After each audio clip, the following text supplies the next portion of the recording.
Now, coming to you live from atop the Lavender Town Radio Tower, it's the one, the only, PUCL Podcast.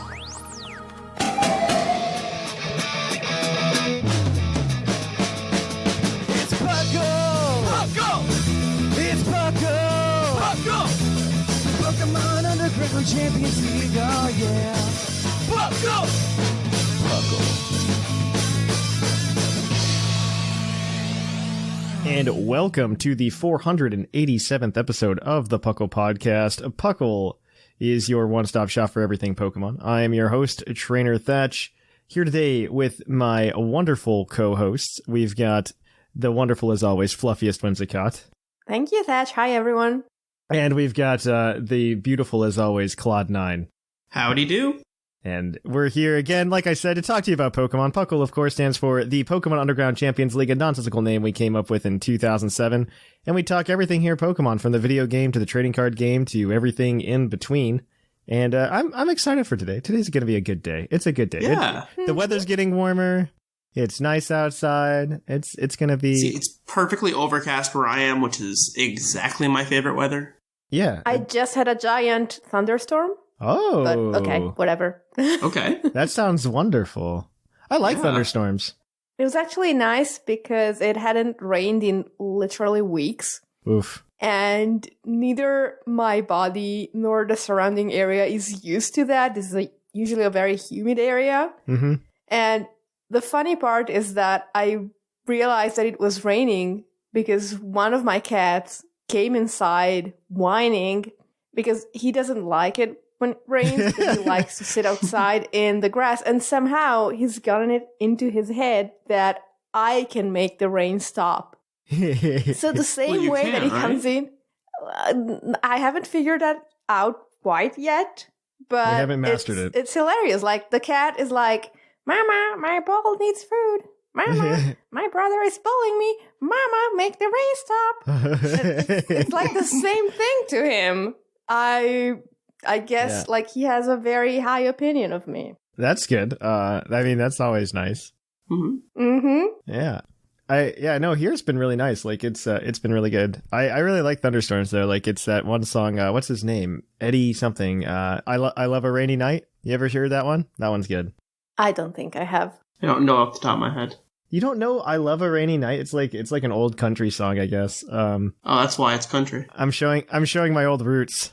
It's not like country is a very, very American genre of music. Okay, but it's like the kind of country that, like, so like I would call country today like modern country music. It's more akin to like rock and roll of the 80s and 70s, but with a twang.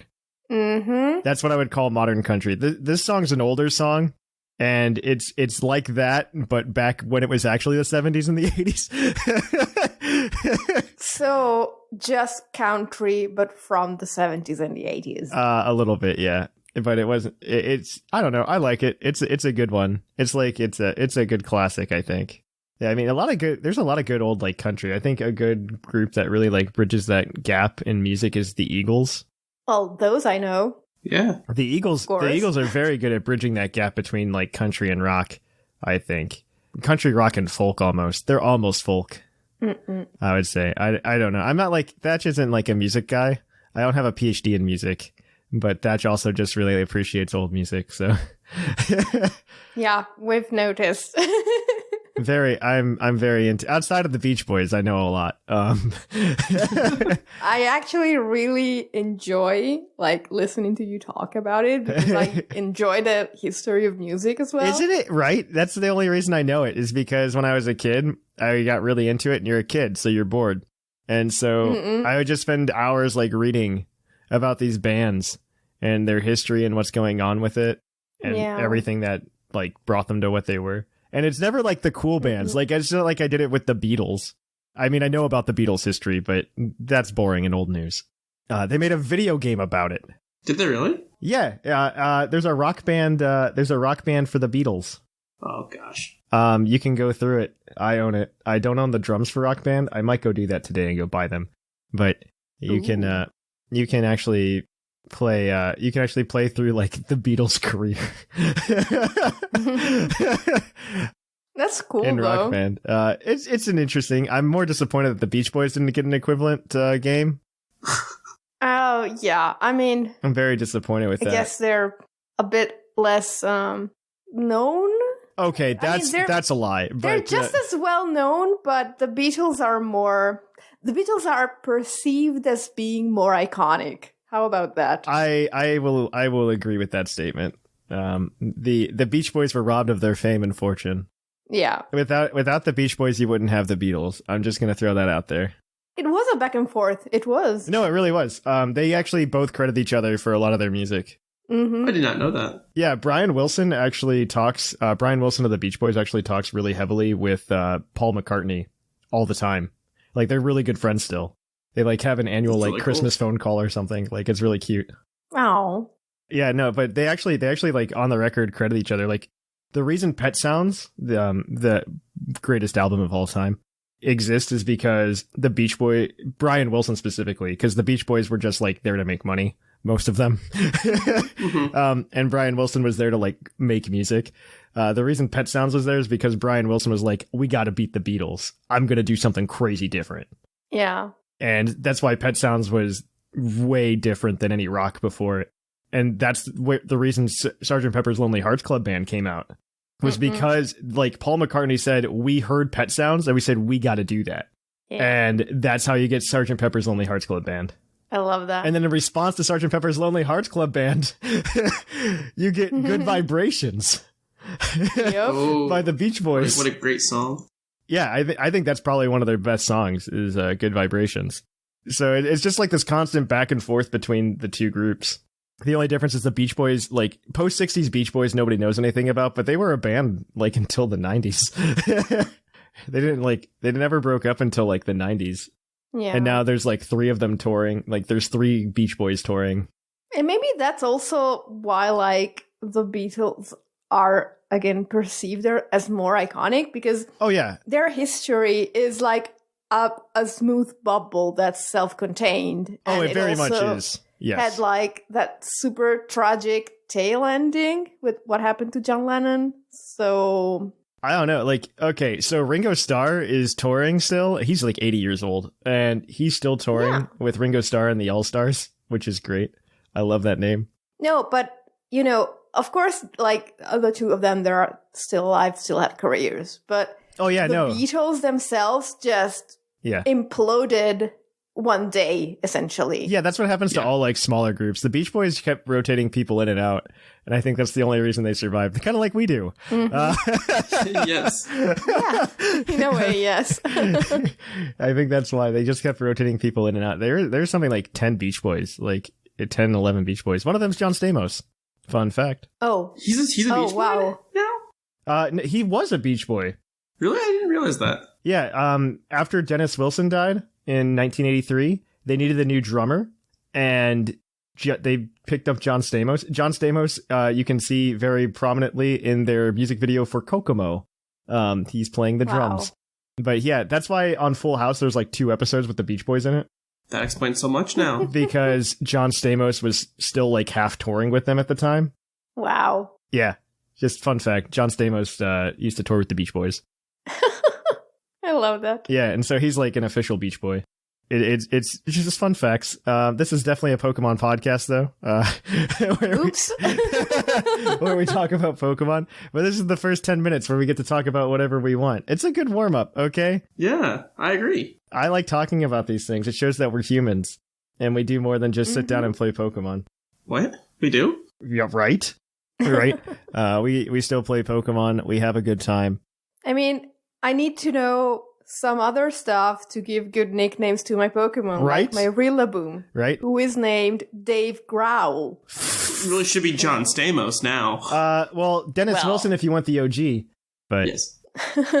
But yeah, I've totally done that before. Like when for Draft League, I've nicknamed my Pokemon after the Beach Boys. each one of them's got a different Beach Boy name. That's awesome. amazing. Because there's like a core 6, so there's a core 6 Beach Boys, and then you can just kind of branch out from there. Wow. Yeah, so it's it's a good time. On top of that, though, I think this is a good place. We'll wrap it up. There's some good stuff though. I've got I haven't done my Draft League match yet. this week. I'm doing mine tomorrow against fellow Dunsparce gang member Tony Taka. Ooh, that's a big match for her. That's a big match because I'm also in the Dunsparce gang, so it's inter Dunsparce gang rivalry. Ah, yes. Ooh. Yep. And then we've got I did my PFTT match though with Jeremy this week already. How'd it go? I lost, but I gave it a good run. Like it went 3 games, so I took it to 3. I won game 1 and then lost the next 2 games. Mostly, I haven't played like competitive Pokemon like very hardcore in a hot minute, right? And so like UUTC got me back into it a little bit. Draft League now is getting me back into the thought process, right? It's kind of like riding a bike. Yeah. You got to get back into it before you can start doing your cool kick flips and everything. Yeah. But like I don't know, like the way I like to think about it is like I'm an engine that like sometimes runs smoothly and then misfires. Like that's kind of how I feel right now, because I like when I was playing Jeremy, like I made like a couple of really good plays game 1. Like some fantastic plays. Like I made some really good calls, I made some really good reads. Those feel good. And I felt good with myself. And so I lost, but I was like, I won though, because I had those moments come back. I was the real winner here. I always try it like because I know I'm not going to win because we have a lot of good people in the community. And one, I want to always learn from those people, right? Yeah. Because you become better in that way. But then 2, like it just felt good in that positive moment just to be like, okay, I'm coming back. I can feel it again. And I know that's not probably the most relatable thing to somebody who's just starting up. But like when you're out of the game, because I've come and gone several times from Pokemon, so like I know my usual trajectory. Like I know it takes me a hot minute to get back into the meta and like figure out what's going to go on and how people play and making the reads again. It's felt especially good with VGC because like the moment VGC probably clicked for me the most was in 2018 when I was at that regional. Like that was the moment it like clicked for me. Yeah. Oh, the Collinsville regionals? Okay, we're not gonna. I don't want to keep hyping on this, okay? But yes, I can't help it. I know. You said it. I didn't. Let the record state. Yes, record state. I said it. Let the record state. But I thought to myself it really clicked for me. And like you know how Claude, I know both of you can probably relate. There's just like moments where like you're reading your opponents so well that you feel like you're just dancing around them. Mm-hmm. You know what I mean with your plays, and that's like that. I had that moment there, and like for the half a second when I was playing Jeremy game 1, like I kind of felt like I had it, though it wasn't. Well, I wouldn't say dancing around him, but it felt like I was dancing with him. More or less in that moment. Yeah, that's a better metaphor. I was dancing with him and we were going step and step, and I can tell what was going on with him and stuff like that. So it was I don't know. It was a feel good moment. It was a feel good moment that I would 100% do again. Yeah, I had my BFTT match as well. I beat Liger again. Poor Liger. Yeah.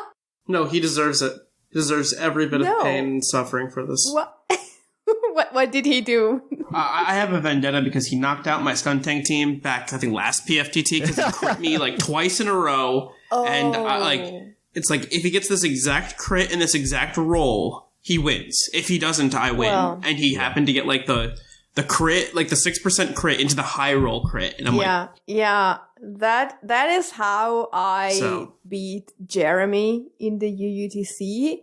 But that was after like about 15 other instances of absolute hacks. All to my side.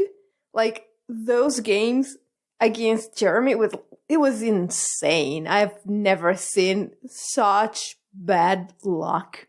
Like he deserved the win like 20 times over. I believe this. And I'm kind of glad I didn't get to the final because it wouldn't have felt fair if I had. All right. I'm going to cut you guys off here because we've been talking long enough, and I'm sure somebody's going to complain about the Beach Boys history here. And I want to get to them some Pokemon content in the form of the news. So we're going to kick it on over to the news.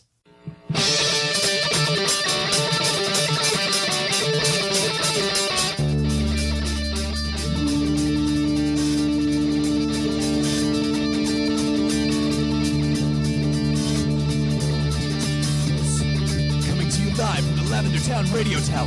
This just in. And welcome to the news. In the news, we've got a few things to talk about. And by that, I mean actually a few, and that's it. Yep. So, in general, because this episode comes out on a Monday, you missed everything I'm about to talk about. Max raid battles will have shifted. There was an April Fool's event on Thursday last week with just Magikarp that were uncatchable. Yeah. Immediately followed by an Easter event that featured a lot of bunnies, including a shiny Azumarill. And I think an uncatchable G-Max Cinderace. Yeah. So, I mean, it's a fun, cute little event, but they should have let you catch Cinderace. Yes. That's my hot take. I do like when they do really cool, uncatchable, hard things, though. And I wish they would do it more often. Like, I really, really like those. It makes me feel good on the inside. And, I don't know, it makes raids what I wanted raids to be. I don't know. I've never been a huge fan of those, but I'm a huge fan because you can get together with friends and you can like strategize and have fun, and that's what I wanted from raids to begin with. Yeah, I know. I have more fun with Dynamax Adventures than raids at this point. Oh, 1000%. Dynamax Adventures are way better than raids on a lot of levels because no shields, and you play them with friends very quickly. I love Dynamax Adventures. Dynamax Adventures are way better, Claude. You are 1000% correct. 1000%. All right. So moving on to video game battling news, the most exciting news that we have this week. Not at all. Yes. Maybe, actually. I don't know. None of this is exciting news. Yeah. No. Welcome to the last month of Series 8, the season. It will run until April 30th, and then we go back to Series 7 for Series 9. That sounds like I'm reading something wrong, but it's not, because Series 9 You're not. is just Series 7 without even a new coat of paint. It's so bad. I'm so sad. Yeah, enjoy your restricted months this month, because then they'll be gone. I want to know what they're going to do for Series 10 then. I'm curious. I hope they go back to the ban list. I would love that. I want to know what's going to happen on a lot of levels, because I want to know if Series 10 is going to be like the last series for Sword and Shield, right? Mm-hmm. Because I could see that happening, because I totally predict that Brilliant Diamond and Shining Pearl are going to be are going to be released in October, and I wonder if they're going to, one, bring those Pokemon over to Sword and Shield, which I doubt, or they might. I doubt it. I mean, we can disagree on this, and I will happily eat a plush if this happens. I have that bet going currently with Drunk Magby. I will happily eat a plush if that happens. And honestly, I don't think they're going to do it. I don't think they're going to backtrack on what they said. I would love for them to just like, I love the slow like trickle though of Pokemon that we have had in Sword and Shield, and I hope that continues to some extent, even if it is just like, oh, we dump everything.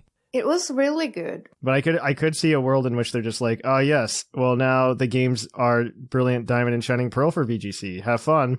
I don't think they'll do that though. I don't see that, but who knows? They do want you to buy the new game. So. There are no rules as far as I'm concerned now, Claude. No, there's still rules. I think actually there's no rules, but there's also like no right answer. Yes. Because if they keep it to Sword and Shield, then everyone is tired of Sword and Shield. Well, that's the thing, is that's their gimmick though this generation though, is Dynamax. Yes. Yeah. And that's only done in the Galar region.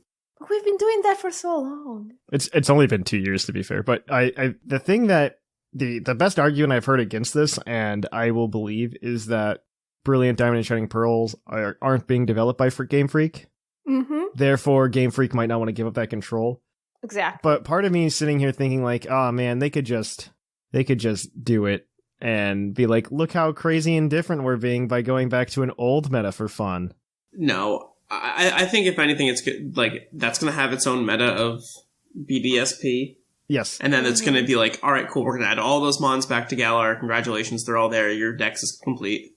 I wish I believed that. I want to believe you, Claude. I really do. I really. Because if they do that, they get at least 2 more metas out of it. You have the new meta with all the new mons, and then you have a new restricted meta. Not really a new restricted meta. In which way would you have a new restricted meta? Technically, yes, because you have the restricted metas with the same restricteds, but other support mons that weren't there before. Yeah, okay. Okay, so like I've looked through the list though, and because we did a battle cast on this not too long ago, right? And I looked through the list, and there's not much missing.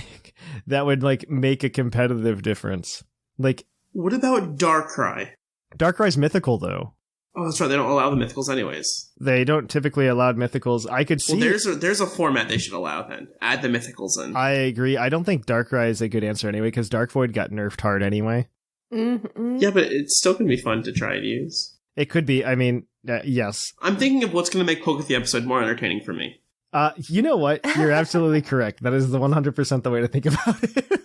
Because it's either that or like when it comes down to it, we're just going to do BDSP Poke the metas, and that's going to be absurdly dumb. That's going to be dumb. Love it. Yeah, I mean, I don't disagree with that. I don't know. I'm cautiously pessimistic. That's my word. I'm going to be cautiously pessimistic. I don't want to get my hopes up and then get them shattered by Game Freak not giving me things that I hope happen. I guess that's fair. They've hurt me too many times before.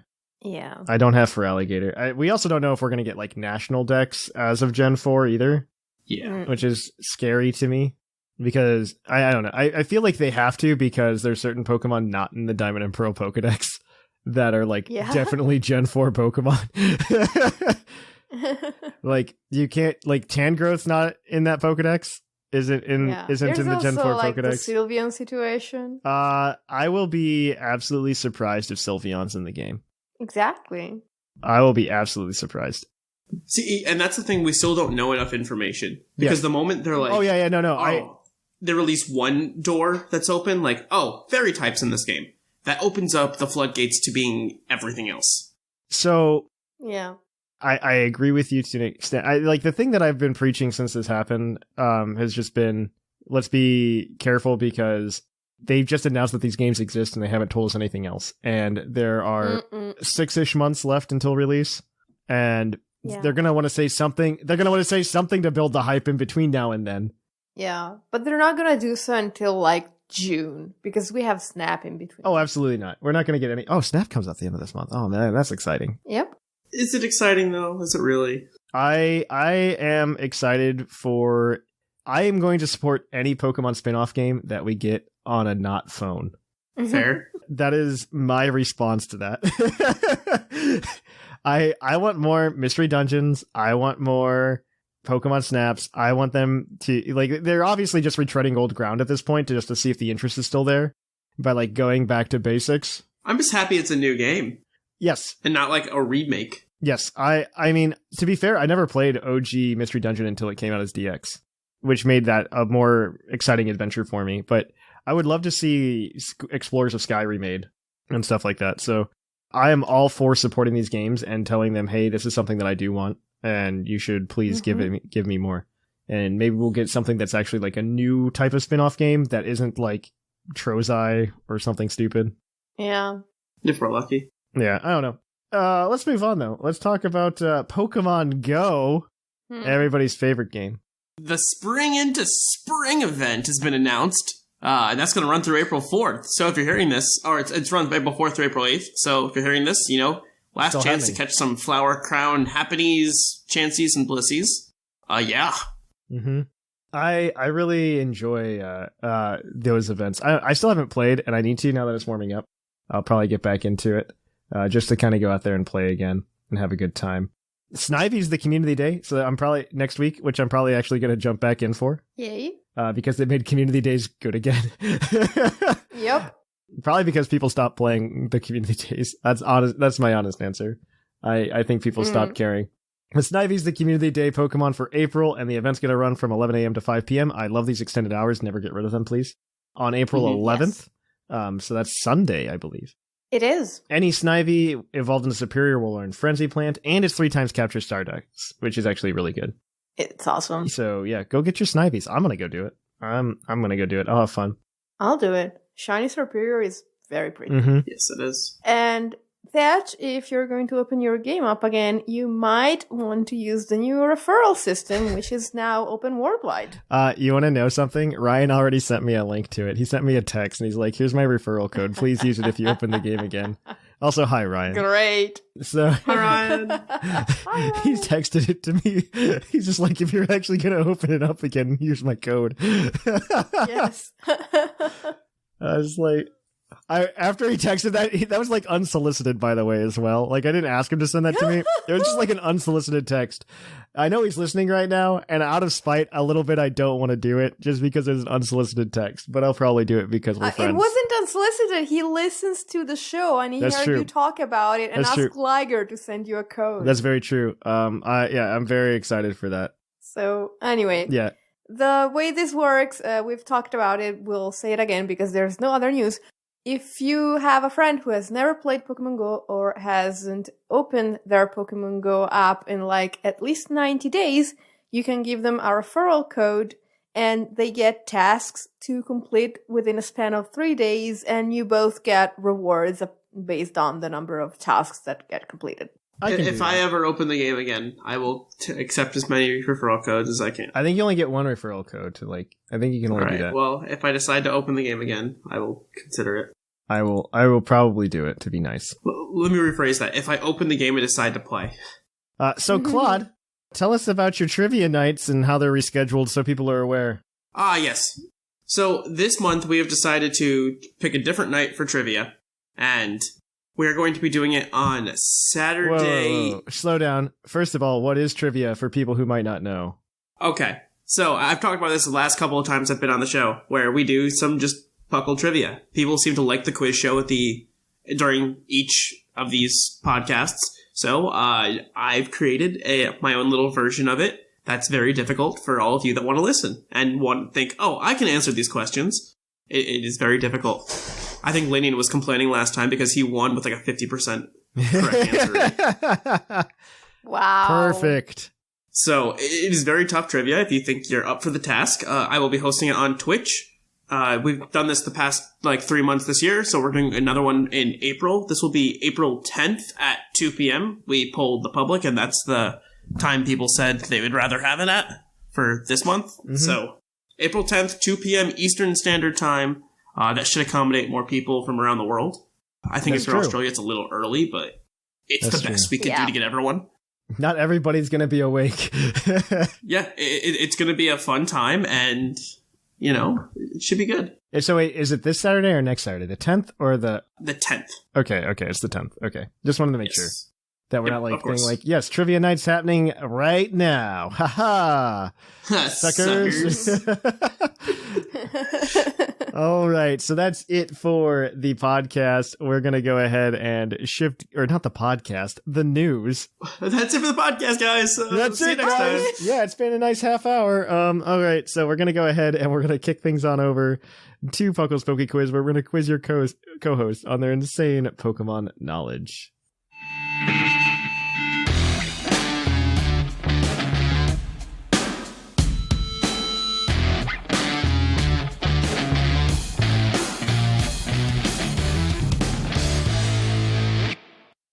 Oh, hi, and welcome to the Poke Quiz, the part of the show where we quiz our co-hosts on their insane Pokemon knowledge. I'm Mark, here to explain the rules. Our fabulous co-hosts will work as a team to answer 5 Pokemon-themed trivia questions that fans have submitted on the Discord server. Each question is worth 1 point, with Pokedex and multiple answer questions worth more, for a total of 7 points. The host can use a free hint at any time. If they get all the answers correct and do not use the hint, they can cash it in for an 8th point. Thank you to Mark from the Dunsparce Gang for that introduction into the thing. We can, to the trivia segment. What do you mean, the thing? But welcome to that. We have our first question for our contestants, both Whimsicott and Clod. So I'm going to pass it along to you guys. This is from Tubins, by the way. What are the only 2 Pokemon moves that start with the letter U? U-turn? There's one. And, gosh, I'm blanking on this. There's no underwater attack. Is there undertow? I don't think that's a thing. No. Umbrella. Ugly. Is there an ugly? No. Okay, so you. Sky Uppercut has Uppercut in the middle. Oh, is there something with up in it? That's not it. I can't think of anything. I can see it on the tip of my tongue, and it's just killing me because I know it. Do you know a Pokemon that knows it? My guess somehow is I think there's something with Graplock. Oh. I don't know why I'm thinking Graplock, but I'm sensing Graplock for some strange reason. Oh. But I couldn't entirely. You are gonna smack yourself at some point when you I bet I am, and that's fine because I'm just going through a list of moves in my head. I'm trying to figure out what begins with a U besides U-turn, because I bet it's a very common move that I just have totally just forgotten. Let me see if I can get you a number of Pokemon that know this move. This move was introduced in Generation 3, by the way. Okay. Uproar. Oh, yeah. Good job. That is correct. Uproar and U-turn. Uproar is known by like a bajillion Pokemon. The moment you said Gen 3, I'm like, all right, Loudred. It's a TR U-turn. now. Yeah. That's cool. Oh, that's cool. The TR for no reason. All right. So, the only other moves that have fewer letters associated with them are X, Scissor, and Yawn. They're the only X and Y moves in the Pokemon universe. Oh. Fun fact. Liger gives me little fun facts now. So you guys I are like 1 for that. 1. In this is number 2. This one's gonna be from Backslash. And I hope Claude knows this. In Generation 8, what is the only Pokemon that can learn both Rain Dance and Sunny Day by level up? Oh, by level up. Cast form Why do you doesn't think- count because it doesn't exist. Could be Ludicolo. It's both a water Yeah, type Ludicolo and was the first thing grass that comes type. into my mind because I just watched a But- Generations episode, or what's it called? A Journeys episode where it used both of them, and I'm like, But Ludicolo is a stone evolution. so this Pokemon learns, is it this Gen 8 Pokemon or this Pokemon in Generation 8? It's in Generation 8. I will make that Okay. clarification. Take from that what you will. Learns both Sunny Day and Rain Dance by level up. And I should know this. Maybe. I don't know. There is also a chance it's something that just dances and knows a lot of dance moves, like Blossom, for example, would know Sunny Day and dances. No, Blossom doesn't learn it by level up, though. Okay. I know that one. Why should I know this? Yeah, I don't know what would help you ring a bell or not, but That just throwing me off right now is the fact that I should know what this move is. oh What no, this Pokemon is. don't look too much into it. I just know that you know Pokemon, so I assumed you would know what it is. But My mind went to Ludicolo originally. I'm trying to think of that. What else knows dance moves or abuses the rain or the sun? I don't know. Serena is also a grass type dancer. Is Serena in the game? yeah, Yes. Oh, cool. Has Didn't know been that. since day so one. nothing's ringing a bell, huh? Nothing is really ringing a Nope. bell for me, I think. Um, This is going to be so obvious. I'm going to hate it afterwards. Ringing a could bell. be... Yeah. Wait, is that your hint to us? Ringing a bell? That means It like is. chime I didn't echo? say anything. I didn't say anything, guys. Okay, I'm just asking you. I'm just asking you a absolutely question. If you say bell, it makes me think of Bronzong. Does Bronzong learn those? It can learn them. It learns it through TM or TR. I don't know if it learns it naturally through level up. I wanna say you're wrong about it not being Blossom. Because Sure. We can go with Blossom. no, but if you know it's not Blossom. I just don't know Blossom knowing Rain Dance. I would be more guaranteed to guess like Cherim at that point, but Cherim also isn't, I don't think, in the game. It's not. It is. No, it's not. Not? It's not. Okay. It's not this one. I don't know. I'm gonna trying need to an think of just. answer. Oh no. Okay. And this is I where- wanna say it's Blossom because Thatch was trying to be funny about it. Nothing's ringing a bell, huh? Go for it. My answer would have been Ludicolo otherwise, but Fine. Blossom. Blossom is incorrect. The answer is Bronzong. oh my god. Seriously? Yes. There's no way it actually learns that through level up. Sunny Day at level There's 1. no way. And Rain Dance at level Oh, 56. Sunny Day at level 1, yeah. Real level up moveset. What? Yeah. This is so... Why does it learn those? I do not know, but it learns Rain Dance. 56 is like its last move it learns, and it's Rain Dance. What disappointment, Bronzong. That's awful. It's absurd, but whatever. Sorry, that's Claude, I That's led fine. you astray. No, I thought it was Ludicolo, and I still think it's Ludicolo. That just has the wrong Bulbapedia page pulled up. This is your Pokedex entry question. You guys are 1 for 2. You can be 3 for 3 again if you get this on the first one. Mm-hmm. This one is going to be from Liger himself, the trivia master. Okay. Its Pokemon Emerald entry states, it sleeps virtually all day and all night long. It doesn't change its nest its entire life. But sometimes it travels great distances by swimming rivers. What? Who's that Pokemon? Wow. So the key things are nest and swims. And it sleeps a lot. Okay. Well, that means it's probably not Pelipper, but it could be Pelipper. Pelipper doesn't swim in rivers? What? It flies. Shh. It can swim. Okay. So Emerald means it's Gen 3 or below. Yes. Okay.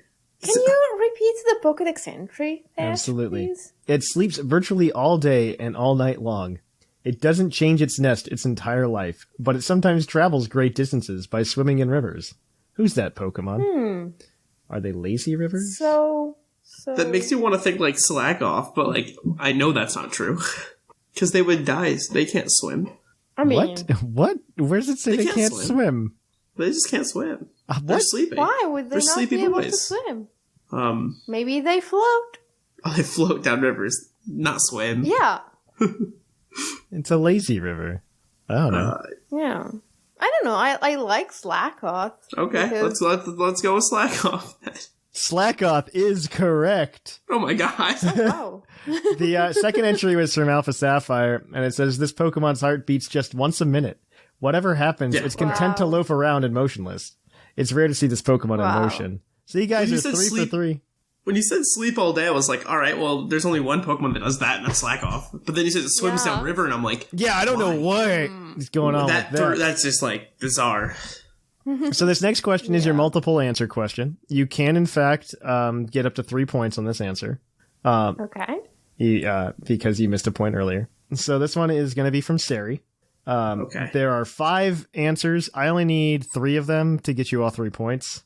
Because I don't know that you'll be able to get all of 5. If you get all 5, bragging rights. I like bragging rights. In Pokemon Heart Gold and Soul Silver, list the 5 requirements to get the 5 stars on your trainer card. Get 2 strikes. You get 2 strikes. You need to lock in every answer with me. All right. So one is Elite Four, like beating Elite Four, becoming the champion. Are you locking that in? Yes, beating the game is one of them. Yeah, it's that is correct. Defeating the Elite Four is correct. Okay. I recently looked this up, so I'm trying to remember because it was a trivia question that I used. Cool. So you have 1 point. I believe Battle Tower is always 1, like hitting the 50 like battle point, like a Battle Tower streak.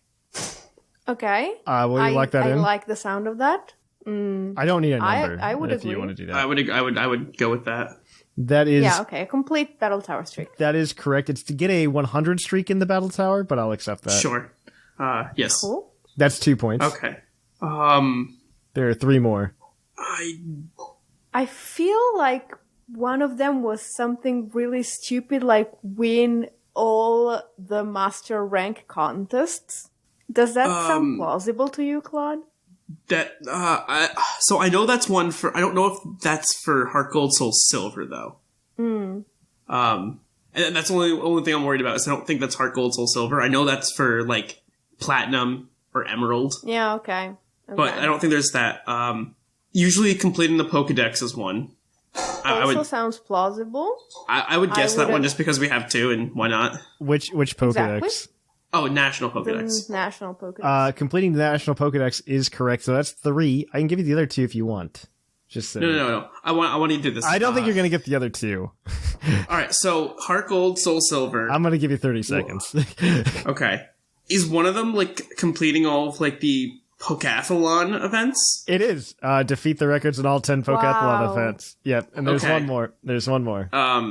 So the only other like unique thing about Heart Gold, Soul Silver is they had those like shiny leaves on the Pokemon. Yeah. So my guess would be like you have to like get one on every route or something like that. So it's very close to that. You've got to collect 5 shiny leaves on one Pokemon and then speak to Ethan/Lyra in New Bark Town. Yes. Because each Pokemon has 5 routes you can get a shiny You got Leaf all on, of them. You got to find all of them, So yeah. that's 3 points. So you guys are Amazing, 6 for Clod. 4 right now. I liked Heart Gold, Soul Silver a lot. So you still have Gen your 4 hint. was my time. You still have your hint. And this is your base stat question. So you can get 7 today and take the lead in trivia today. If you go ahead and answer this question correctly, this is going to come from Fuego. What ghost type has the lowest base stat total? Okay. Okay, that... We're gonna take the hint right away. I Yeah, think. what? I mean, This like, is- why not? This is a dual type. I don't know how to give you the other type without giving it away. This Okay. this Pokemon is very That's hard. also a hint. Yeah, it's also the... Because This Pokemon's very hard to hit. okay. Is it not Shedinja?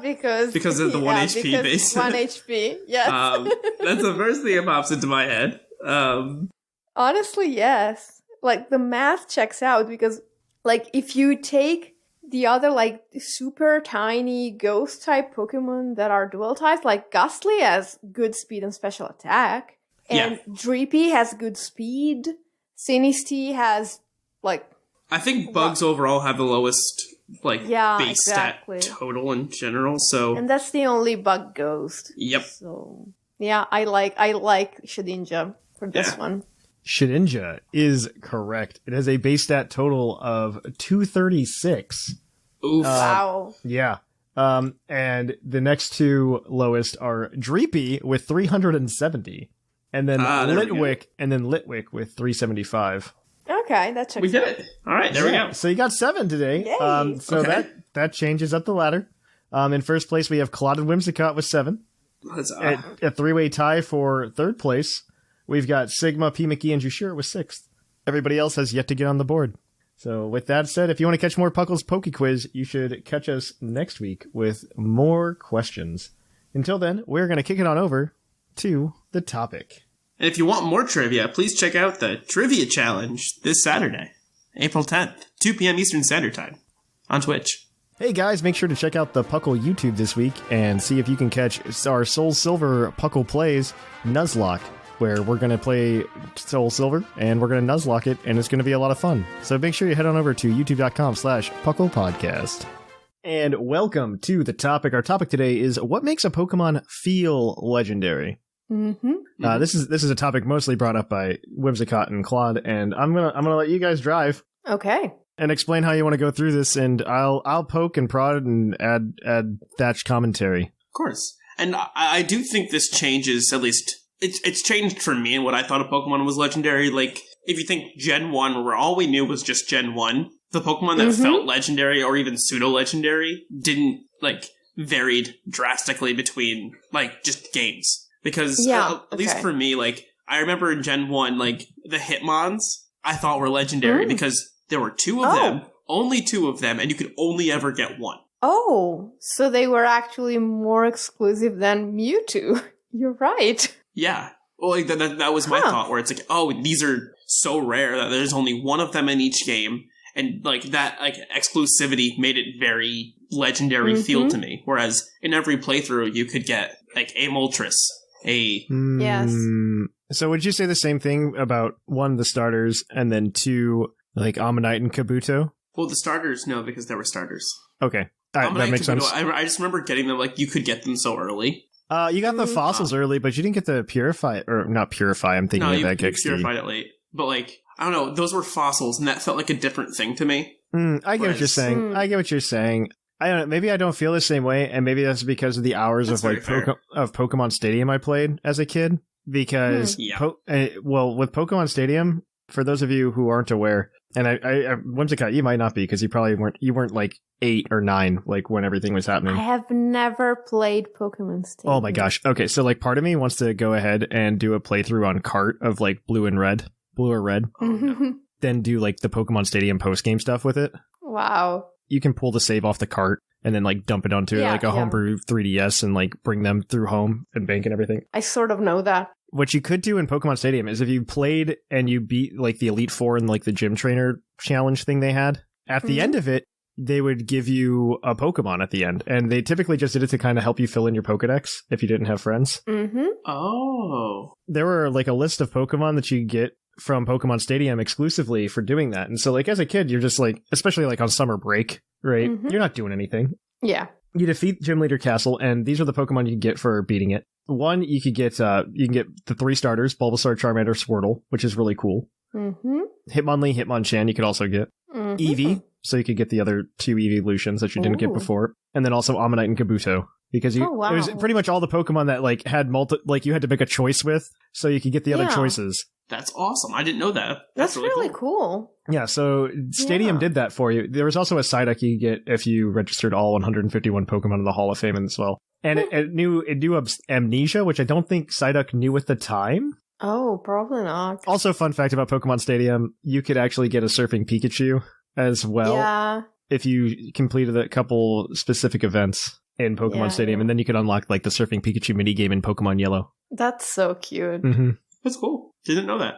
Fun facts. But continue. I'll let you guys go. I'm sorry. This is just Thatch's like tidbits. That was just like little me back when I was growing up being like, oh wow, these must be so rare. Well, as Thatch mentioned, I'm about 7 billion years old, and I wasn't a kid when I played Pokemon for the first time. So for me, it was all about the lore. Like, you go around in the Pokemon Mansion and you read these diaries about Mewtwo and Mew, and that was, okay, so Mewtwo's a legendary. And the other thing that made the legendaries was that they were, like, fixed overworld encounters. Yes. You could see them in the overworld, which was a huge deal in, Generation 1 when you're 16 pixels tall. And it made them feel like, oh, this is a part of the world, like a significant part of the world. They were also all optional. Yes. Like, you didn't have to encounter any of them in Gen 1 specifically to be able to beat the game. You didn't even have to go to the locations to beat the game in any of those. And also, like, whenever you were actually able to get to those locations, usually they were still too strong for you. Yeah. And they would most likely wipe your team. That made them feel like a big deal. That made them feel like a legendary Pokemon. Honestly, if I were to say, I would say that Gen 1 and to a lesser extent Gen 2 did it really right, where they weren't, they were in the story. Well, they weren't even in the story in Gen 1. Like, you hear about them and you know they exist, and then you get to encounter them. That's the whole thing. It felt really cool, because like you never actually have to go through Seafoam Islands to beat Red and Blue. You never need to, or the power plant. Or the power plant. You do have to go through Victory Road. You didn't know where to go in Victory Road. Like, it was in a specific spot. Yeah. Yeah, it's not like on your way to the Elite Four. Yep. So yeah. It was definitely an interesting way to do it. I like it. I wish we kind of went back to that to a lesser extent. They kind of did it. They kind of did it in Sun and Moon, I think. Well, they with did the it through a Tapus. lot of the games where, like, they started incorporating the box legendaries into the story. Or the other, like, mythicals into it. Because I think of Diamond and Pearl, where it's, all of the Lake Trio gets captured, and you have to go bring, like, the Algar Palkia back to, save the day. Or even in, Hoenn, where you have Kyogre and Groudon that are running rampant, that are awoken, and you have to get Rayquaza to help fix it. Like, there are... Hoenn? Hoenn worked for me, and Sinnoh didn't. And I can't quite put my finger on why, mostly because I don't remember Sinnoh very well. I mean, I understand what they were trying to do, especially in later games where they're just like, oh, the legendary Pokemon are super critical to the story, blah, blah, blah. Because they even did that in Gold and Silver, right? Like, you're forced into an encounter with either Lugia or Ho-Oh throughout the story. I don't know. There's just like something to it where like you just hear about these Pokemon through NPCs. And honestly, you can't really do it anymore because the internet exists. There's just something to it where it's just like, oh yes, this Pokemon just is out there and you have to explore the world and here's your prize for exploring this optional dungeon. Yeah. I wish there was more. I mean, this is something that we complained about with Sword and Shield, right? There wasn't a lot of like off the beaten path at all in Sword and Shield. Very true. I would say Gen 1 more so than a lot of other games had a lot of off the beaten path stuff, and they gave you a proper reward for going off the beaten path. Yes. Yes. That is so true. Whereas I think with Black and White, they just threw everything in your path. Or Black and White 2. In Black and White 2, yeah, they literally threw the Musketeer trio in front of you. Yes, that was a bit awkward. I think they did a better job in Black and White, because you kind of heard about the Musketeer trio and you didn't know where they were, and you did have to go off the beaten path to find them. Yeah. Which I thought, and I still think, is really cool. I like stuff like that, and I miss it in Pokemon in general, because we haven't had that in a very long time. I can't even say we had that in Gen 6. Like, I think Gen 5 was literally the last time we've had anything like that. I kind of, like, I tried to make that happen for myself in Gen 8, and I kind of went overboard on the other side, because when I started Sword, I was, like, very early on, because I bought my game off of the Australian eShop. Mm-hmm. So it was, like, me and Sparky in the voice chat, and I meet Zacian at the beginning, but I've never seen Zacian outside of its crowned form. And since I hadn't been checking up spoilers and trailers and all that stuff, I didn't recognize Zacian. I thought it was the third legendary. I honestly thought, oh, this is so cool. This is like the third legendary. How disappointing. They can tell you its name. But that's something they've done recently, though, with legendaries that kind of has a legendary feel, where they've given them these alternate forms. Like, I think of Kyurem and Kyurem Black and Kyurem White, where it's, oh, you have this one powerful creature that's legendary that can become even more powerful. You have Zygarde with the father form, and the dog form, I guess, as well. That's not legendary, but still. Like, and then you have, Necrozma with Duskmane and Duskwings, or Dawnwings. Dawnwings and Duskmane. Yeah, and then you have Zacian and Zamazenta that are heavily tied into the lore of Galar that have these forms. Mm-hmm. I actually think, once again, the fusions don't really work for me, because it feels like a very artificial gimmick, even though the ones from Gen 5 are theoretically based on the lore. They don't work quite as well for me, because I would have expected to see the original dragon, not like 2/3 of the original dragon in a way. It stayed awkward since we never got the ultimate final form. Okay, so like on that note, just like very quickly, we get Arceus Legends soon. What if they do that for the... Because I honestly think that Arceus Legends is what they wanted to release instead of BDSP. Yeah, kind of feels like it. That's what it feels like. I really hope that at some point, instead of getting like Unova remakes, because I think that would be probably dumb, but because I don't know how you incorporate like Black and White 2 and Black and White, and nobody's going to be happy with however they do anything with that. No one will ever be happy. Nobody will be happy with whatever they do. So I think what you do is you just make a third game like Legends, where you go back in the past and then you meet the original dragon, and you can be there for the story when the dragon splits, right? Yes. Yep. And it turns out you're oh my god, you're one of the heroes and your twin is your rival. Wow. I would prefer it if you were just separate from it and you like observe the entire story happening. That way the lore doesn't get destroyed in that, like, oh, I was there, I made this happen. But then you get Sword and Shield syndrome, where things happen around you. Yeah. I think if you do it in the style of Legends like they have, I think it does better. I think it plays better to have things happen around you, because that's kind of the point of like a Legend of Zelda game, or Breath of the Wild game, I should say, is that things are happening around you and you're reacting to it. So the other thing I wanted to talk about with this topic is, like, we understand, like, a legend, like, the legends are, like, these big, powerful, like, very rare creatures. But, like, Pokemon has brought up several, like, pseudo-legends. And in my mind, those do not feel nearly as legendary. Yeah. Like, what is what's the gap between something like, I don't know, like, Dragonite and Moltres? I think the difference between, like, the actual difference is that there's multiple Dragonite. Is that it? Like, because yes, in most ways, like, originally Dragonite was just as hard to get. Like, you had to, like, I think find Dratini in the Safari Zone. But you could fish up one Dratini in the Safari Zone, get another one from the Game Corner prize. That's right. I was a prize. Never mind. Yep. Yeah. But, like, if you think of Hoenn, you get one Beldum. Well, you can breed it, though. But you can breed at that point. So, I think that's another thing that makes a legendary feel legendary. It has to be unique. Like, you cannot get more than one in that game. Yes. But Manaphy can breed into Fion. You can't get another mana fee, though. No, you can't. Also, it's a mythical. Fione's status has always been, like, really sketch. Yeah. Like, the community doesn't know how to label it. I think they did label him as a mythical, though, officially. But I think so. but only because you have to have a mythical to get him, I think. So what is the difference between something that's mythical and something that's legendary? Mythical mythical is Pokemon only available through events. Yeah, they're not even in the game. Okay. I mean, like, but, like, it's the same thing. It's almost the same thing. Almost. So mythical is But rarer it's- than legendary? So, okay, there are actual, like, official descriptions for this.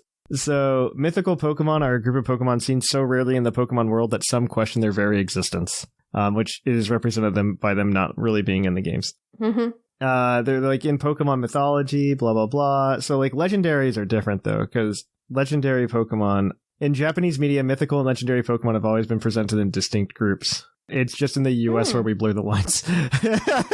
Yeah, and that's what I'm trying to do, is I'm trying to, like, determine, is the only difference that you can't get it without an event in the game? Essentially. I think Yes. so, yeah. Yes, essentially. So then something like Azelf, Uxie, and Mesprit, Yes. Are legendary. Are they're legendary. considered legendary? Yes. Yes. Those are I thought they legendaries. were pixies, though.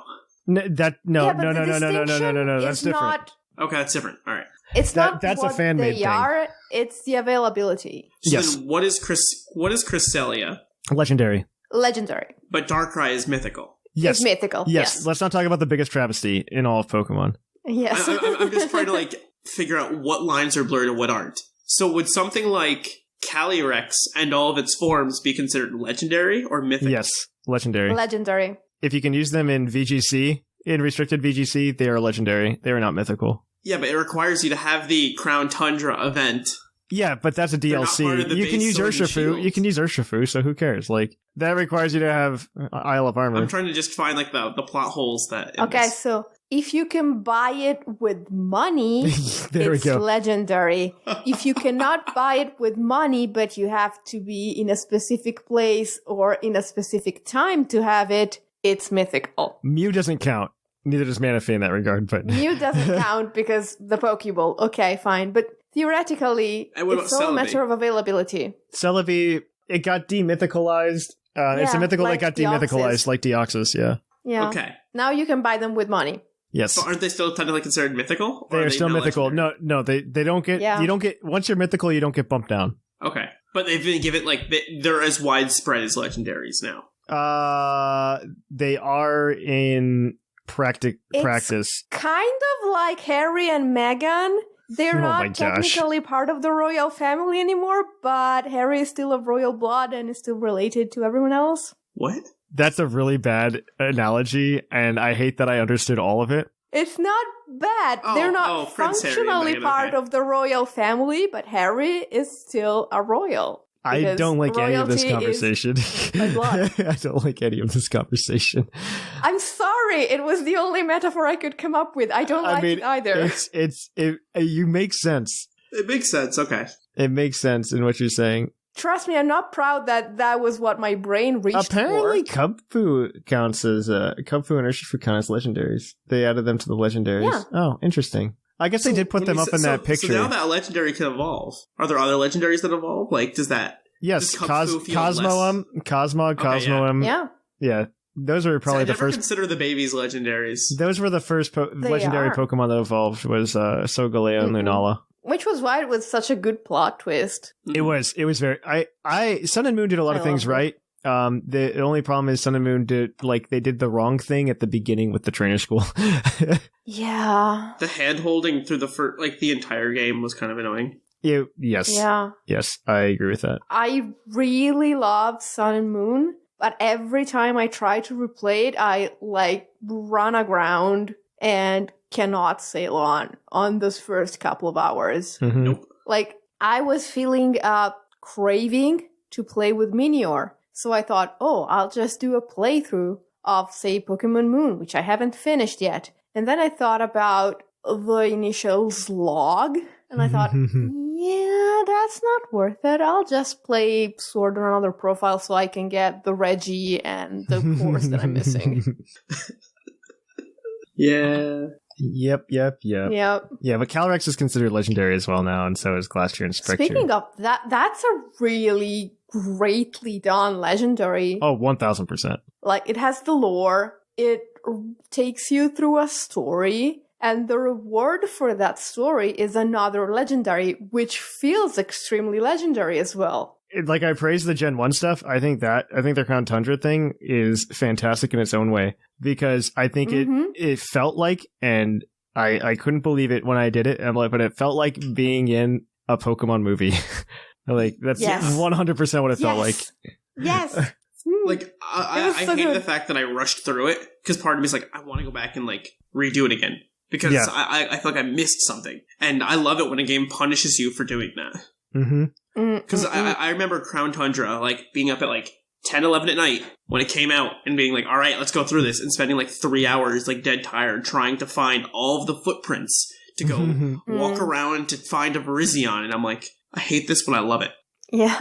Honestly, I can't say it enough. I think the DLC was done very well. Like, just like Sword and Shield had its flaws, but the DLC was fantastic. I have zero complaints about Sword and Shield's DLC. Especially the Crown Tundra. A great story, added Dynamax adventures. I like both of them for different reasons. I like both of them for very different reasons. Like, I think Isle of Armor was the wild area we should have gotten to begin with. Yeah. I think Crown Tundra was just very good in being like, hey, here's a lot of things for you to go do. They make sense for you to go do. They're not just like blah blah blah, do this and that. And it was. I enjoyed that. I enjoyed them for different reasons. They also had a cave that got me lost for the first time in Pokemon in like 20 years. What cave? There's that cave that you can go through, and because it's not like pixels and top down, it's very easy to like get lost in it when you're walking around, because it's just like tunnel after tunnel, and it just winds. You actually don't know where north is. Yeah, it's so cool. I love it. Yes. I loved it. And I want more of it. And Zubats coming after you. I'd never been so happy to have a Zubat encounter in my entire life. But now you can dodge them. Yeah. Now you can, like, it's perfect. I've never been so happy to have a Zubat encounter in my entire life. It was perfect.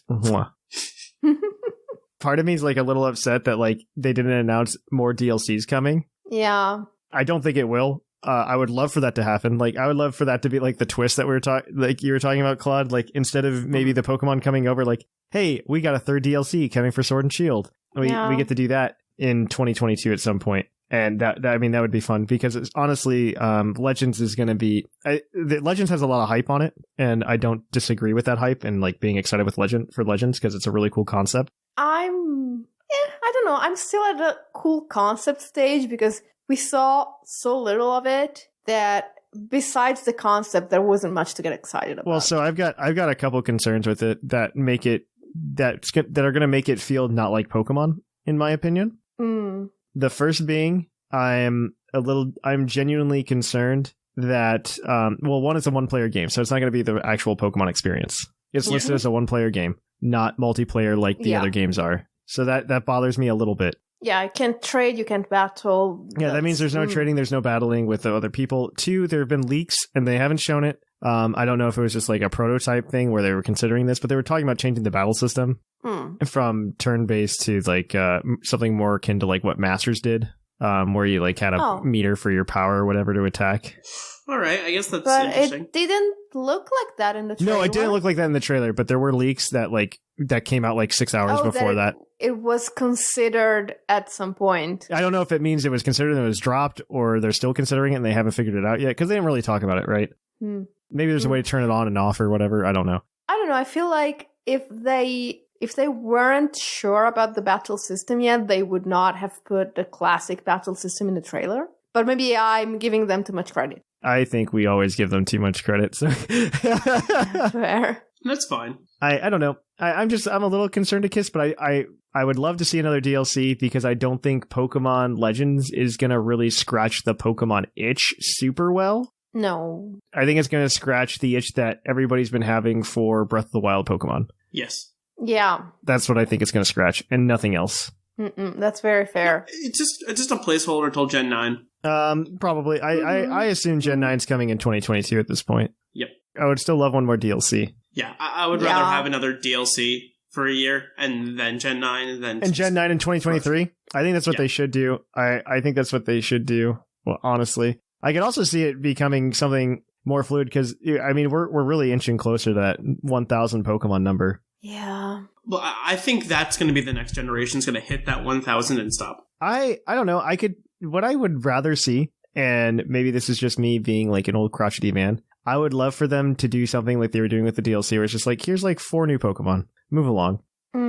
And I'm sure we'll see some. I wonder if we're going to see new Pokemon in Legends as well. Like, here's 5 new Pokemon in Legends, and you can take them to home, and then you can move them to whatever game afterwards. So I'm wondering if we're going to see something more like that in the future. Like, hey, here's like 10 new Pokemon for this update. In my mind, what I would like, I think Legends is a really good step in the right direction, but what I would like is I would like Legends for just like a general Pokemon story. Well, it is a series, so we're on the right track right there. Let's Go is a series. Let's Go is a series. Put that in context.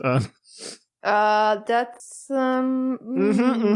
technically not, because Pokemon Red and Pokemon Blue were not a series when they came out, but they still had, name version. Whereas Pokemon Legends is just one, but it still has name version, which makes it built to be the premise of a possible series. A possible series. I think this is a test. I think it's dipping toes into something different. No. I'm not saying we're definitely getting another Legends, but they have made it so that the possibility is already inbuilt with the way they have titled it. I think this kind of follows on Claw's point, and maybe we should wrap up after this, but I think it's very... I think if you release Legends early 2022, I think it would feel weird to release another game at the end of 2022. But to be fair, we're also getting BDSP followed like 6 months, 3 to 5, 6 months later. Yeah, and they may decide to not do a new game next fall, or another spin-off or something. I think it'd be cool to fill that gap with another DLC for Sword and Shield. I think that would be cool. Yeah. It's either that or they release a Legend Part 2, where it's a DLC for the Legends. Who knows? Yeah. I think if you get like the National Pokédex DLC for, Sword and Shield in the fall of 2022, then you essentially are free to move Gen 9 over by another year. Yeah, absolutely. And have it in 2023, which gives you a bit of breathing room, because another thing that we should be considering when we talk about the future generations of Pokemon is there have never been more than 2 generations on the same console, but there's really nothing on the horizon that... I wonder what consoles mean in general in the future, right? Exactly. So we're not getting something to replace the Switch anytime soon. We might get an improved Switch, which is not exactly like... It's more like getting the Game Boy Color instead of the Game Boy. I mean, the answer is a new 3DS. That's what it is. It's the new 3DS above Switches. But it is, yes. But still, we only had, I don't know. Yeah, the new 3DS works. That's what it is. It's a hardware revision. This happens all the time. It's the PS4. We still only had 2 generations made for the 3DS, even with the new 3DS. I don't know what the future of the game is yet, and I'm sure TPCI doesn't really know. Probably because they don't know what's going to happen with the Switch. Like, they got it wrong once before. Yeah, I don't know. I don't trust the management anymore after hearing that. But it's, I don't know. But we should end it there, though. I think there's plenty of things to look out for, more Legends to happen, and we'll see how things go. We're going to cut it here, guys. We're going to go ahead then and kick it on over to Puckle's Pokemon of the episode. So we will catch you guys on the flip-flop.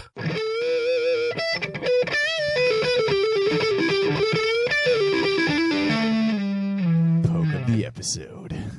And welcome to our Pokemon of the episode. Our Pokemon of the episode today is National Dex number 250, Ho-Oh, the Rainbow Pokemon. Its Ruby and Sapphire Pokédex entry states, Ho-Oh's feathers glow in 7 colors, depending on the angle at which they are struck by light. These feathers are said to bring happiness to the bearers. This Pokemon is said to live at the foot of a rainbow. Give us science, Thatch. So the color of the rainbow isn't just green, but, What? You're telling me rainbows are not just green lines? Right. They're just not green. They are, in fact, all of the colors everywhere. I always like when people say the 7 Blasphemy. colors of the rainbow, and that's absolutely not true. It's like all the colors of the rainbow is a better way to put it than Yeah. the 7 colors of the rainbow. Even, like, if you want to really try to distinguish them, which is kind of silly, but you can, there's really only 6. Indigo was, like, put there by someone who... Yeah, I don't know why indigo is put in there at all. Because Like, Roy G. Biv needed the eye. it's still dumb. I'm not a fan of indigo being included because it feels like somebody was a tryhard when they did it. Yeah, they just wanted to get to 7 because it was symbolic and it meant something. Yes. I read about this recently. And they stuck indigo in there. Whereas, like, if you actually look at a rainbow, it's much easier to say, oh, cyan is in between green and blue. Yes, but no, that is they true. went with indigo. That's true. So, at least, like, the pride flag got rid of it. Yeah, I don't know too many things, at least in the US, that like keep indigo in for the most part. Like most places like tell you like, oh, there's 6 colors in the rainbow, and it's like, yeah, that makes sense because indigo is like so hard to tell the difference with. Yeah. This is actually scientifically proven. It's actually easier to tell when you're like closer to yellow and green, like to tell the difference between colors. I actually had this conversation recently for my piece of equipment at work. Because we do this type of spectroscopy where, well, it's not spectroscopy, but we do this kind of diffraction work. And what you do is it's like an old school TV. You shoot an electron beam and then it scatters off your material. And because crystals are crystals, and then what happens is you get a pattern from the reflection of the electrons. And then you essentially take those scattered electrons and you place them onto like a screen, kind of like how old TVs would work.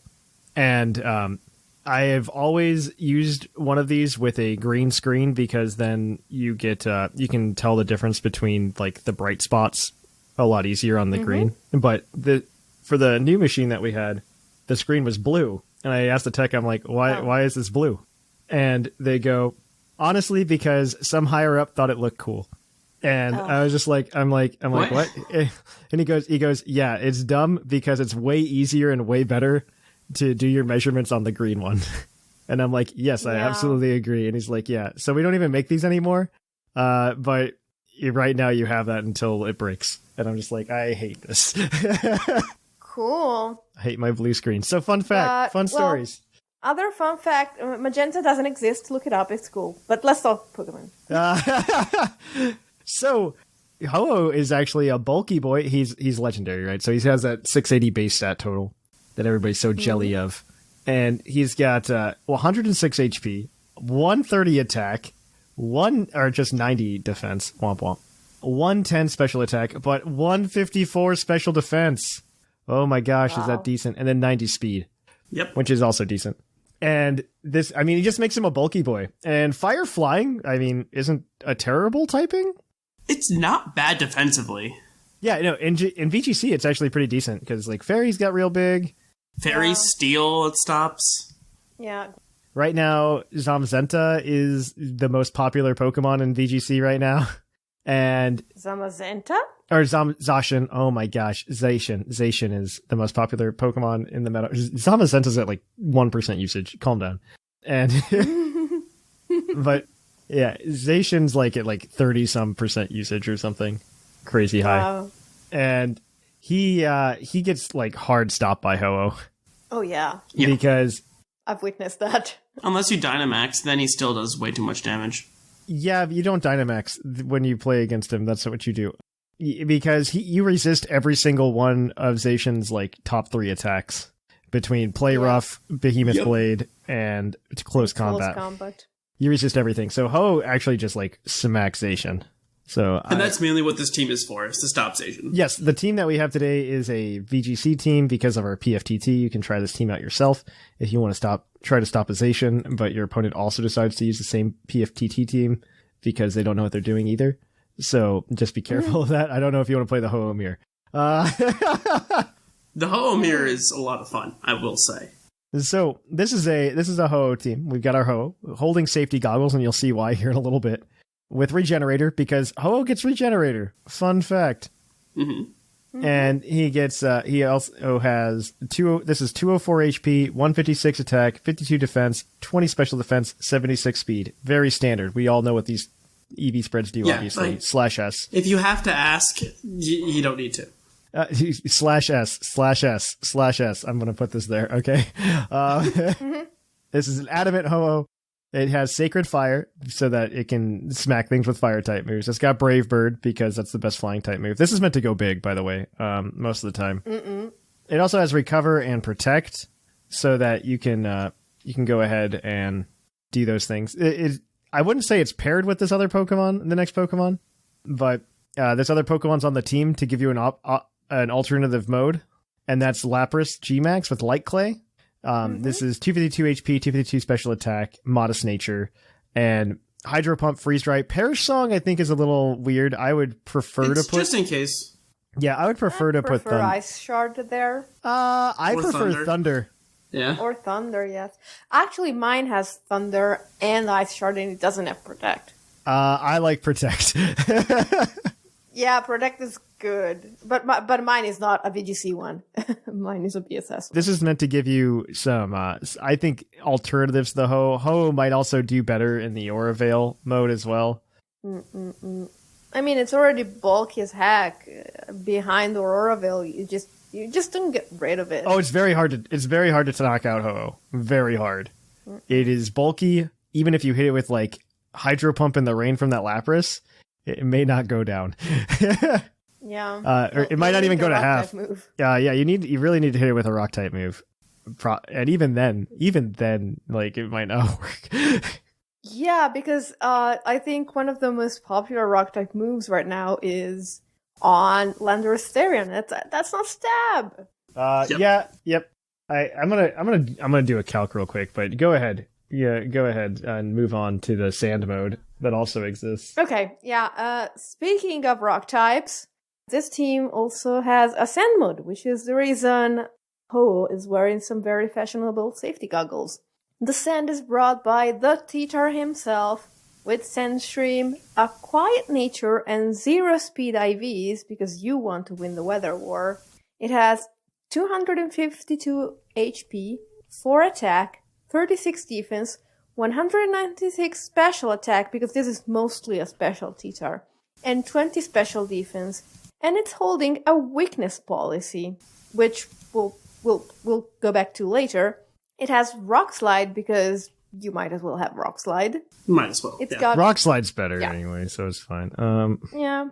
It's got Dark Pulse and Ice Beam, because you need the Ice Beam. And of course it's got Protect. And one of the reasons the weakness policy is there is its friend Dracozolt with Sandrush holding a Life Orb, a Jolly Nature, 4 HP, 252 attack, 252 speed.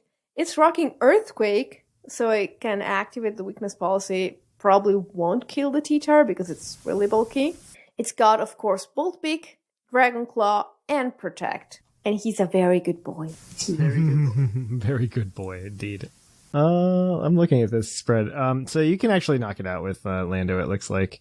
Good. Let me double check. I don't have Rock Slide. I've got. Oh no, you can't knock it out with Rock Slide. Actually, you have to use Stone Edge with Lando. You have to hit Stone Edge, which is important.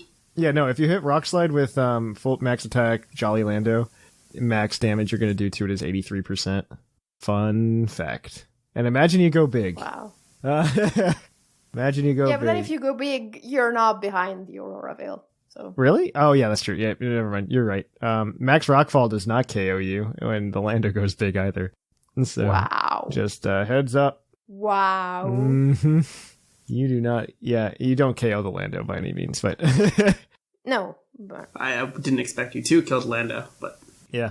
No, but the Lando probably expected to kill you. Yeah. Or at least to finish you off with sand, but nope. Okay, yeah. There are still 2 members left on the team. A little more support. You have Amoonguss with a Koba Berry to live those max flyings. With Regenerator, EVs are 252 HP, 156 defense, 100 special defense, bold nature. This one only has 27 speed EVs for some reason. I think it's to creep something, I guess, or under creep something. You're probably underspeeding something in Trick Room. Possibly. But it has Clear Smog, to get rid of those Dynamax boosts, Spore, Rage Powder, and Protect. Fairly standard Amoonguss. Mm-hmm. The Safety Goggles, I think, doesn't that also help against Spores? Which one? Safety Goggles, yeah. Yeah, so Yep. That's always a nice thing to have. I love Safety Goggles. I think I ran it for half a second on something in VGC. I forget what. We were playing VGC in our Dodrio tournament. That's why I used it on Zapdos. Yeah. And so many people try to, in like Sun mode, people try to Sleep Powder Lapras all the time. Or not Lapras, but Zapdos all the time. And so they would always go for that first, and then it would be like, it doesn't work, haha. And then you kill them anyway. And then you kill them anyway. Yeah, and to round out the team, as we talked about so much already, is a Lander Cenarian of our own. This one with Assault Vest to take some extra hits. 244 HP, 116 attack, 4 defense, 12 special defense, and 132 speed, Adamant Nature, with Earthquake, Fly, Rock Slide, and Superpower. So that's EV. That EV spread is actually standard. I don't know what it does, but I'm not joking. That is actually standard. Yeah, that is the standard AV Lando for VGC. I think maybe, and I'm really just throwing it out there, it might be to like outspeed a Zacian after a max Airstream. Very possible. Very possible. To live something that I'm not sure about. Yeah, you're probably right. I'll believe you. But if you want to use this team, you can go over to our Discord server and grab the rental code. It looks fun. I like Ho-Oh to counter the Zacian. I would say you'd have better luck on the ladder with this than you would in PFTT this week, but it would be a lot of fun to try out and just squash people with Lando. Or not Lando, Zacian. All right. So that is going to be it for the team of the week, our poke of the episode. We are going to go ahead and switch gears to the mailbag. It's mail time! Send in your emails! Mail! And welcome to the mailbag. The mailbag, as always, is brought to you by the energy drink Green Tauros, the energy drink that gives you hooves. Hooves! And it turns out that because we didn't talk about Pokemon last week for the first time ever, nobody answered the mailbag question. Womp, womp. Thatch tried something different and it did not go well, apparently. So we have nobody who wanted to answer the mailbag question last week. Would have been a free Green Tauros badge. Right? Free Green Tauros badge if you would have just talked to me about your times with Monster Rancher back in the 1990s. Or talked about Digimon. So that's all I wanted to know, but apparently none of you know. I mean, we had a good time talking about it last week. I did end up finding my cartridge of Dragon Warriors Monsters 2. I found my cartridge of it. Wow. So I might try to play that on stream at some point. That was one of the funniest parts of the last episode for me, because Dragon Warriors Monsters 2 sounds like sounds the awful. Title of a game that a bot put together. Yes, no, it's like from random words. Okay, but the game is legitimately just Pokemon, but with worse mechanics. It's Pokemon with worse mechanics. Like, that's literally what the game is. Wow. As a child, it was incredibly frustrating because you couldn't catch anything. Because if you go from Pokemon to that, if you go from that to Pokemon, you go, oh yes, Pokemon's better. But if you go from Pokemon to that, you go, this is definitely worse. And you go from Pokemon to almost anything, and you think, ooh. Yes. Well, it's just because Pokemon did a really good job, and I think it's all with the capture mechanics. 1000%. That's what it is. It's the capture mechanics of Pokemon are vastly superior to anything else. Yep. Yes. They're just very good at it. They did a very good job figuring it out, and they got to catch them all aspect. Good for them. Yeah. Bravo, Pokemon. You did it. So, yep. Without any emails this week, I will leave you guys a new mailbag question that hopefully you will all answer and try to get the Green Tauros badge for. And that is the question, what other Pokemon feel legendary to you but aren't legendary Pokemon? Because we hit on one or two with Hitmonchan and Hitmonlee, but I was wondering if anybody else had those experiences, or we were wondering if anybody else had those experiences. Yeah. Or Pokemon you thought was legendary that actually isn't. Yeah. Exactly. I definitely had one of them, but I'm sure many listeners will say the same thing in their mailbag, so I'll shut up. Yes, so answer that at puclpodcast@gmail.com and let us know. We would really appreciate that. But because we don't have any emails this week, we're going to play a fun little game that we play when we have to fill airtime. And and that is called Pokemon 20 questions, or I guess 15 questions, because we found out 20 is too much. So, I was hoping you had forgotten that. yeah, we haven't done it in a very long time.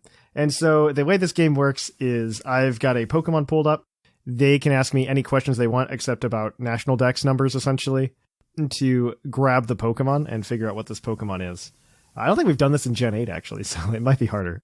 Mm-hmm. So if you guys are ready, I have a Pokemon selected, and you guys have to ask the questions to try to figure out what it is. Okay. Okay. All right. Do you want to start, Whimsicott, or you want me to start? You can start. Okay. Is this Pokemon native to the Sinnoh region? No. All right. Good answer. Good Okay. answer. Good answer, good answer. Is this Pokemon a dual type? No. Okay. Okay. Cool. Has this Pokemon evolved? No. So they have not evolved. Okay, good. Can this Pokemon evolve? Yes.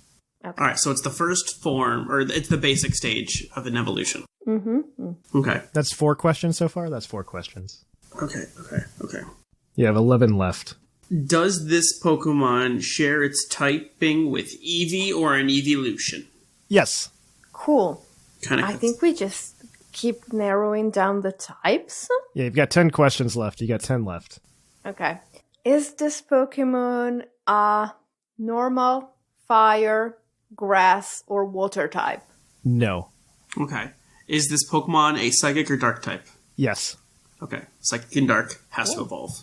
Okay, so there aren't a ton of single type, dark type Pokemon that can evolve. I think you have Poochyena, Yes. Murkrow. No, but single. That's dual. So you have Poochyena. You have is it Nickit and Purloin? Yes. And I honestly can't think. I can't think of anything else others. besides those 3. So, okay, is this Pokemon a dark type? Yes. Okay. Is this Pokemon Nickit? Yes. Yay, we did it. Wow, that was super fast. Let's do this again. Okay, we'll give you... All right. You know what? Because you guys did that and there was no mailbag, I'll give you an extra trivia point. Oh. Man. Oh. Clod's moving up in the world. You can have an All extra... right. Yeah. There's 8 points, and this is Yeah, where I yeah, start yeah. my quest for 30. We'll do one more because that went really fast.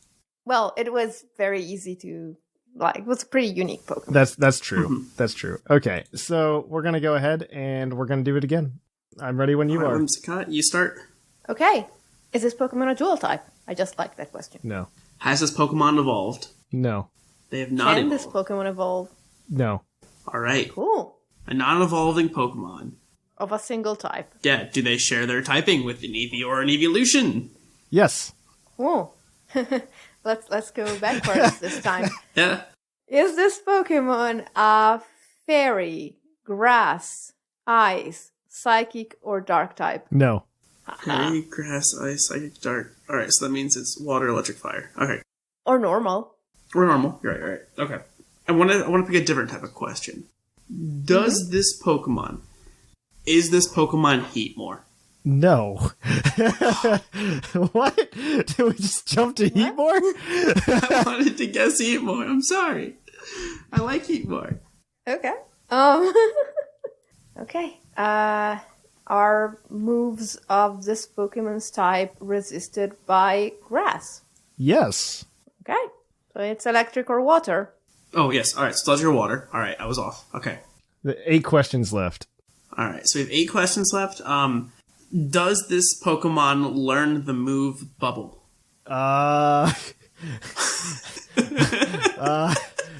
That's an odd move because not every water type learns that. I know, but I'm asking specifically if it learns Bubble. It learns bubble. It looks to be no. Okay. Okay. You actually... I was thinking... I still think it's a water Gosh. type, though. I mean, there's all the Pikachu clones. Most of them are single-stage, pure electric types. So... The fact that he had to look it up, though, makes me think it's a water type that just doesn't know Bubble. Yeah, honestly, yes. Do we want to ask if it's a water type, or do we want to make this fun? Make this fun. You have 7 questions left, by the way. Okay. Would you say that this Pokemon has a shape based on a mammal? Yes, 1000% to that, yes. A shape based on a what? Okay. A mammal. On a mammal. On a mammal, okay. It's not a fish. All right, so it's not a lomomola. Or a then. bird.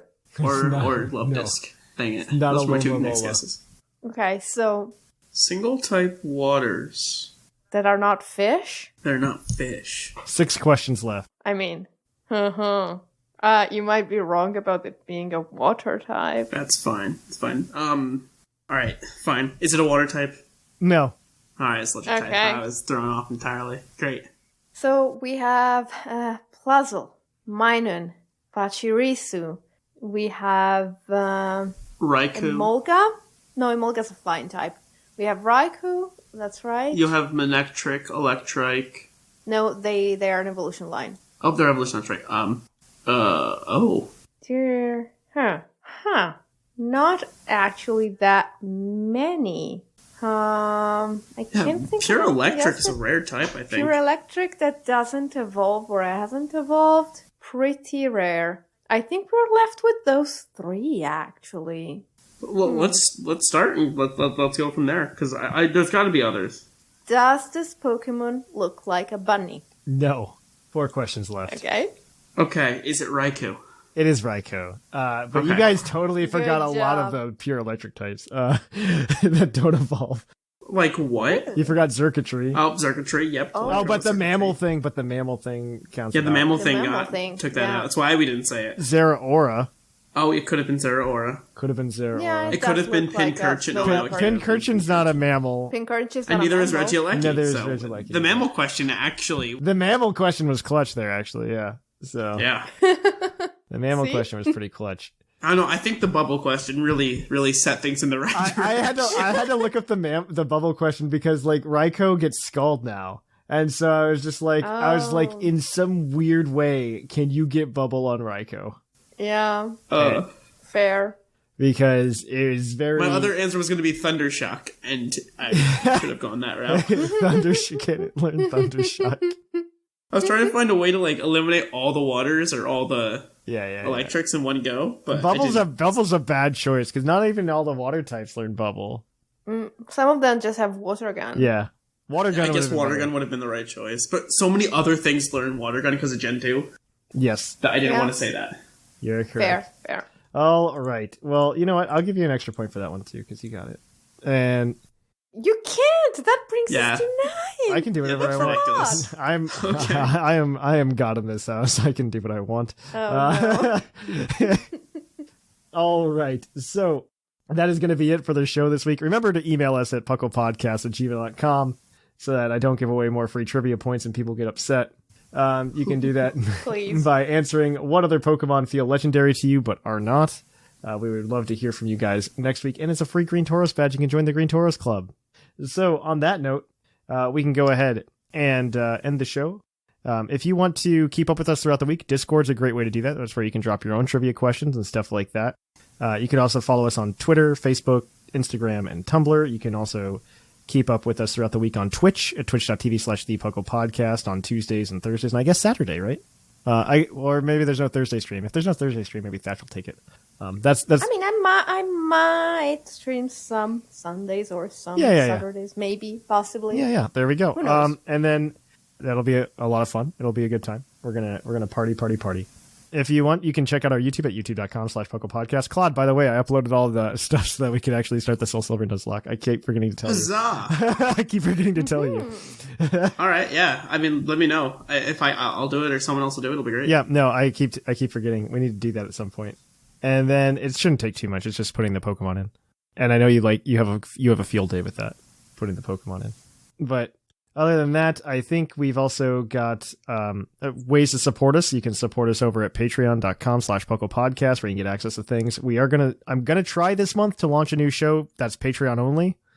It's gonna be very anime focused, so you're not gonna be missing out anything on your normal Puckle. You're just gonna go ahead and you just get extra if you're at Patreon. So watch out for that this month. I'm hoping to have something by next week so that we can be like, hey, go over to Patreon and check it out. I'm excited for it because it's something that sounds like it's fun and easy to do, and I want to do it. and Sigma's listening to this right now, like kicking me as he's editing, being like, "You need to do the Nuzlocke. You need to do the Nuzlocke," and he's right. You can also check us out over at Twitch at twitch.tv/thepuclpodcast and drop us a Prime subscription. We would really appreciate any support you can give us. Other than that, though, that is going to be it for the show this week. I have been your host, Trainer Thatch. I have been one of your co-hosts, the fluffiest Whimsicott. And I have been the other co-host, Clod9. And here in the Lavender Town Radio Tower, it's closing time.